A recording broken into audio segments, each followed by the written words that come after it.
고 최수근 상병의 순직 사건을 조사한 해병대 수사단은 항명 혐의로 군의 수사를 받고 있습니다.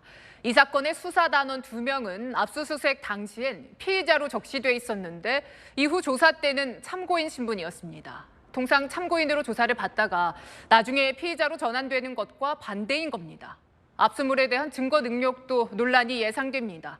김민곤 기자의 단독 보도입니다. 고 최수근 상병의 사망 사건에 대해 해병대 1사단장까지 8명에게 과실치사 혐의 등을 적용해 경찰에 이첩한 해병대 수사단은 지난 3일 항명 혐의로 압수수색을 받았습니다. 다시 그 순간으로 돌아간다고 해도 똑같은 결정을 했을 것입니다. 국방부 검찰단은 영장에 박정훈 전 수사단장 외에도 수사단원 2명까지 피의자 2, 피의자 3으로 적었습니다. 필요성을 설명하는 부분에도 피의자들이라고 기재한 것으로 확인됐습니다. 그러나 지난 7일과 9일 수사단원 2명은 피의자가 아닌 참고인 신분으로 조사를 받았습니다. 국방부는 구체적 설명은 어렵다면서도 2명은 피의자로 입건된 적 없다고 해명했습니다. 피의자 혐의 입증에 필요한 참고인을 범죄 혐의가 있는 피의자로 영장에 적은 셈입니다. 앞서 영장에 범죄 사실도 기재하지 않은 것으로 드러났습니다.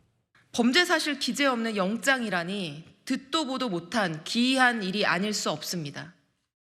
압수물 증거 능력에 문제가 생길 수 있다는 지적과 함께 집단 항명 혐의를 적용하려고 무리했다는 의심을 받을 수 있다는 수사기관 관계자들의 관측도 제기됩니다. 추후 수사와 재판 과정에서 논란이 예상됩니다. 검찰단은 박 전 단장의 혐의를 집단 항명 수개에서 단독 범행인 항명으로 변경했고 공범도 없는 것으로 판단을 바꾼 것으로 전해졌습니다. 박 전 단장 측은 수사가 적절한지 판단해달라며 민간 전문가로 구성된 군검찰 수사심의위원회 소집을 신청했습니다.